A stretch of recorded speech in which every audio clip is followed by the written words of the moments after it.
Hello दोस्तों, आज का वीडियो बहुत ही इंटरेस्टिंग बनने वाले हैं क्योंकि आज हम बात करेंगे शक्य और चकमा समुदाय के पूर्वजों के बारे में। तो इस वीडियो के माध्यम से हम ये चर्चा करेंगे शक्य समुदाय की उत्पत्ति और उनके विनाश के कारण, और चकमा समुदाय किस प्रकार शक्य समुदाय से संबंध रखते हैं उसका ऐतिहासिक तथ्यों को सामने रखकर हम जानेंगे। भगवान बुद्ध के जन्म के 2000 साल पहले साइटियन नाम का एक समुदाय हुआ करता था, जो समुदाय पर्यावरण के बदलने के कारण 1000 BC तक वो तिब्बत, बर्मा और चीन पहुंचे और 600 BC तक ये साइटियंस हिमालय के पूर्वज की ओर आ पहुंचे। मध्य एशिया के लोगों को उस समय साका और साइटियन नाम से जाना जाता था और प्राचीन काल में चाक लोगों को साइटियन नाम से जाना जाता था। इतिहास के जनक हेरोडोटस का मानना है साइटियन लोग एशिया में साका के रूप में रहे थे, और इतिहास इसके ओर इशारा करता है कि साक्य लोग बहुत सारे समुदाय घुल मिलकर बने थे, जिसमें दो प्रकार के हाइपोथेटिकल विश्लेषण है शक्य कहां से उत्पन्न हुए। पहला नेपाल के हिमालय रेंज से, दूसरा भारत के सबसे प्राचीन शहर जम्बूदीपा बनारस शाही परिवार से। उस समय देश बहुत सारे हिस्सों में बांटा हुआ था और स्वतंत्र राज्य के द्वारा प्रशासन किया जाता था, जिसमें से कुछ देश राजतंत्रीय और कुछ देश गैर राजतंत्रीय देश था। राजतंत्रीय देशों को जनपद और गैर राजतंत्रीय देशों को गण और संघ के नाम से जाना जाता था, जिसमें से शक्य संघ गैर राजतंत्रीय देश था, जिसमें शक्य संघ के द्वारा बारी बारी से प्रशासन किया जाता था और उनके राजधानी कपिलवस्तु था।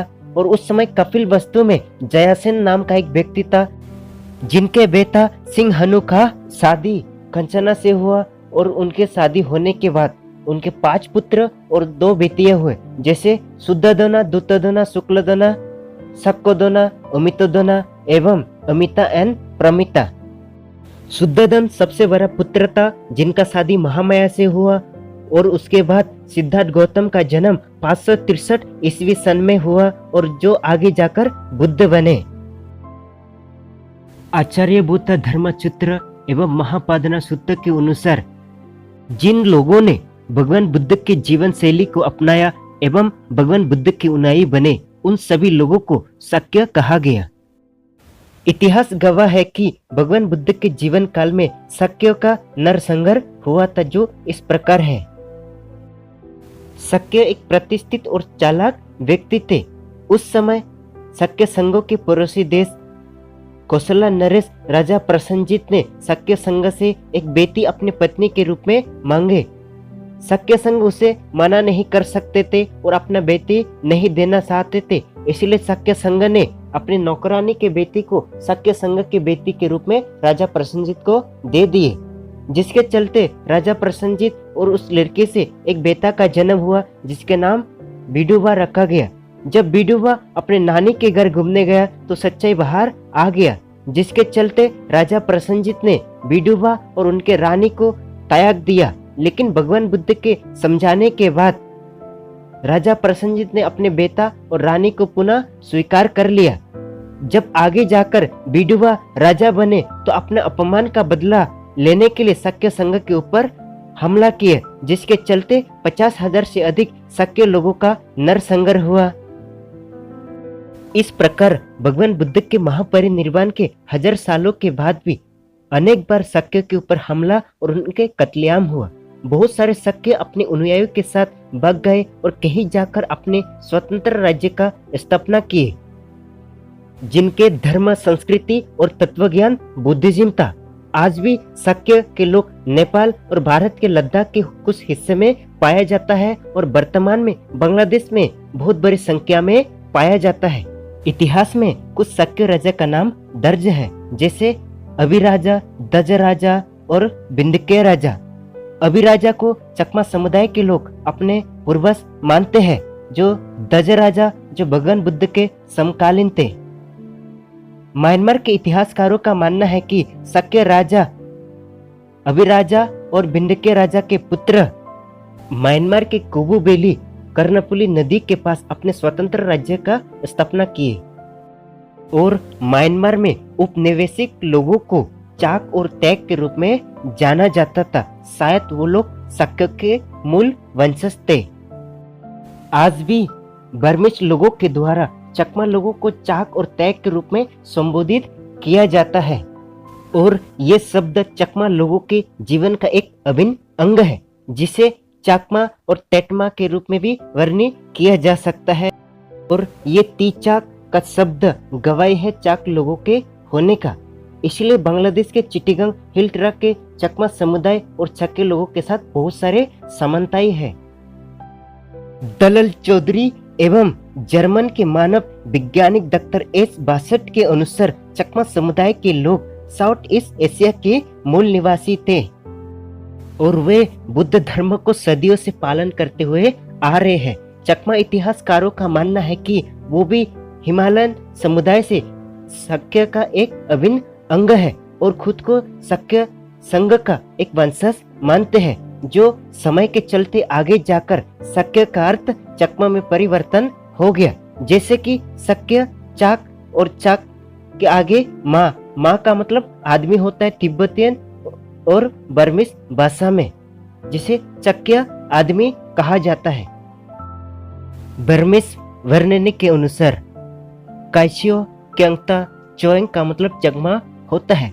चकमा लोगों के काल्पनिक इतिहास में आज भी ये झलकता है कि एक असहाय शाही परिवार के एक व्यक्ति सक्के जीवन के एक नया भिक्खु जीवन को नेतृत्व कर रहे थे, जिसे मोइसांग रास के नाम से जाना जाता है। मोइसांग का मतलब होता है धार्मिक जीवन में एक नयापन। चकमा समुदाय के लोग आज भी इस लोक के माध्यम से अपना खोया हुआ साम्राज्य संपत नगर में वापस जाने की बात करते हैं, जो इस प्रकार है। एलंग मोइसांग लालस ने ना एलंग मोइसांग लालस ने चल बाबे चल चंपक नगर फिरी जाए। एक प्रसिद्ध ब्रिटिश प्रशासक एवं कर्नल पायरे की पुस्तक द बर्मा हिस्ट्री के अनुसार चकमा समुदाय एक समय में बर्मा म्यांमार में रह चुके हैं और ये बात 1118 एडी के अर्कन हिस्ट्री धंगवाटी आरिफुंग में उल्लेख है। बर्मिश राजा के द्वारा चकमा समुदाय के लोगों को अपने राज्य में मंत्री, सलाहकार एवं पाली अनुवादक के रूप में काम दिया करते थे और कुछ लोगों के अनुसार चकमा नाम प्राकृत और पाली भाषा से उत्पन्न हुआ, जिसका मतलब महान और शक्तिशाली होता है और ये नाम बगन इरा के समय बर्मिश राजा के द्वारा चकमा लोगों को दिया गया था। प्राचीन काल में चंपा नामक एक जगह बौद्ध संस्कृति का एक मुख्य केंद्र बिंदु हुआ करता था, लेकिन उस जगह का सही पहचान अब तक नहीं हो पाया। लेकिन कुछ इतिहासकारों का मानना है कि वो जगह भगलपुर वर्तमान बिहार में स्थित है। जॉन्स मार्क्रे शोधकार्य द अकाउंट ऑफ खुकीज के अनुसार चौमाच लोग उत्तरी पूर्वी के बसने वाले पहला निवासी थे और उनके गांव को चौमा कहा जाता था और कुछ ब्रिटिश इतिहासकारों ने उसे चुकमा उल्लेख किया है, जो नाम की एक काल्पनिक कहानी चंपक नगर से जोड़ता है, जो सेबेसी का एक समृद्ध शहर हुआ करता था। चंपक नगर आज भी बगलपुर के बाजू में बिहार में आज भी मौजूद है। चकमा लोगों का मानना है कि वे लोग मगध राज्य से आराकान वर्तमान म्यांमार में वहां स्थानांतरित हुए। उस समय राजा बिंबिसार का साम्राज्य बुद्ध धर्म का एक मुख्य केंद्र बिंदु हुआ करता था और राजा बिंबिसार के बहुत सारे नागरिक बुद्ध धर्म में शामिल हो गए और बहुत सारे लोग ऐसे थे जो कुछ समय के लिए भगवान बुद्ध का भिक्खु संघ में चीवर धारण करके रहने लगे, जिसमें से एक समुदाय चकमा समुदाय है। आज भी उनके समुदाय में कुछ समय के लिए कम से कम 7 दिन के लिए उन सभी को भिक्खु बनना अनिवार्य है और ये मगधा शब्द आज भी चकमा समुदाय में प्रचलित है। जब भी वो दुखी होते हैं मगधा शब्द का इस्तेमाल करते हैं। चकमा समुदाय के लोग बगलपुर बिहार में रह चुके हैं। ये प्रसिद्ध मसाला पेड़ सवारंग ये सिद्ध कर, क्योंकि चकमा जहाँ कहीं भी जाते हैं अपने साथ ये प्रसिद्ध मसाला पेड़ लेके जाते हैं और जहाँ पर वो रह चुके हैं वहाँ पर आज भी पाया जाता है। बगलपुर में ये पाया जाने वाले सवारंग ट्री के बारे में आज बिहारी लोगों को पता नहीं है। इस पेड़ के हिसाब से देखा जाए तो चकमा समुदाय के लोग पहले बिहार और बगलपुर में रह चुके हैं।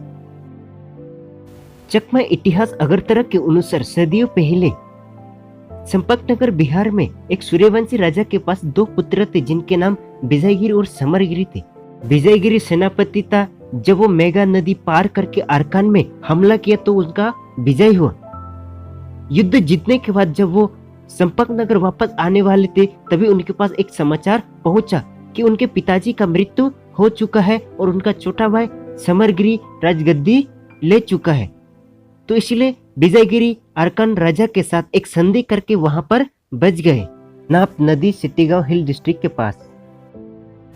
चंपकनगर नाम से एक और जगह म्यांमार में स्थित है जो पहले चक्र का केंद्र हुआ करता था। चकमा समुदाय का एक प्रचलन है, जब भी वो कहीं जाते थे तो पुराने शहर के नाम से एक नया शहर बचाते थे। जैसे इसमें साफ तौर पर देखा जा सकता है, चकमा समुदाय और इरावती वैली म्यांमार के चाका और तैत के लोगों के साथ संबंध जुड़ रहा है। H.H. रेचली अपने पुस्तक tribes and caste of Bengal में चकमा समुदाय के लोगों को Lohitic tribes of Chittagong hill track के रूप में वर्णन किया है। इस बात को फ्रीडरिक मिलर एवं जर्मनिस्ट मानव वैज्ञानिक लोगों ने भी माना है, क्योंकि चकमा समुदाय के लोग ब्रह्मपुत्र नदी से संबंध रखते हैं एवं हिमालय की पर्वत के तलहटी से आए हुए लोग हैं। इतिहासकार सुनीति कुमार चटर्जी के अनुसार पूर्वी जनजातियां जैसे शक्य, कोलिया, लिचिविक, मौर्य ये पहले मंगोलियन ओरिजिन थे या शायद मंगोलियन ओरिजिन के साथ समाहित हो चुके थे और चकमा समुदाय के लोग हिमालय पर्वत में पहले रह चुके हैं। म्यांमार के बर्मीज लोग आज भी चकमा समुदाय के लोगों को चाक, तेक और ताइक के रूप में संबोधित करते हैं। तो इस प्रकार इतिहास के तथ्यों को और वर्तमान समय के तथ्यों को मद्देनजर रखते हुए ये साफ तौर पर ये देखा जा सकता है शक्य और चकमा समुदाय में बहुत सारे समानताएं हैं। चकमा समुदाय के लोगों ने अपने अस्तित्व को बचाए रखने के लिए मुगलों और ब्रिटिश से लड़ाई लड़ी। इस बात को अच्छी तरीके से जानने के लिए हमारा पिछला वीडियो डिस्क्रिप्शन में जाकर जरूर देखें। चकमा समुदाय के राजाओं को खान और रॉय टाइटल से नवाजा गया। चकमा समुदाय ने इन सभी उपाधि को स्वीकार किए, लेकिन इतिहास में किसी चकमा राजा ने ईसाई धर्म या मुस्लिम धर्म नहीं अपनाए। 1850 के दशक में चकमा रानी कलिंदी रानी के सामने ब्रिटिश लोगों ने एक प्रस्ताव रखे। ब्रिटिश लोगों ने कहा कि आप हमारे ईसाई धर्म को स्वीकार करिए, हम आपके समुदाय के सभी लोगों का जीवन शैली बदल देंगे। उसका जवाब देते हुए चकमा रानी कलिंदी रानी ने ये कहा कि हमारा संस्कृति, हमारा कल्चर अच्छा है और ये जीवन शैली शक्य वंश से संबंध रखते हैं। ब्रिटिश और मुगलों के द्वारा चकमा लोगों के ऊपर असंख्य अत्याचार किया गया, लेकिन उन सभी चीजों का सहन करते हुए चकमा समुदाय के लोगों ने कभी मुगलों का धर्म और ईसाई धर्म नहीं अपनाए, क्योंकि वो खुद को शक्य वंश का वंशज मानते थे। आज भी चकमा समुदाय के लोग स्वयं को शक्य वंश का एक अंश मानते हैं और इस बात को मानते हुए आज भी वो बुद्ध धर्म का पालन कर रहे हैं। चकमा समुदाय के लोग ज्यादा मात्रा में म्यांमार, बांग्लादेश और भारत में पाए जाते हैं। दोस्तों, इतिहास के तथ्यों को मद्देनजर रखते हुए क्या चकमा समुदाय के लोगों को शक्यवंशी कहा जा सकता है क्या? कमेंट करके जरूर बताएं और इस वीडियो को ज्यादा से ज्यादा शेयर करें ताकि हमारी जानकारी दूसरे के ओर तक पहुंचे। हमारे चैनल को समर्थन करने के लिए हमारे चैनल को सब्सक्राइब करना ना भूलें। बहुत बहुत धन्यवाद।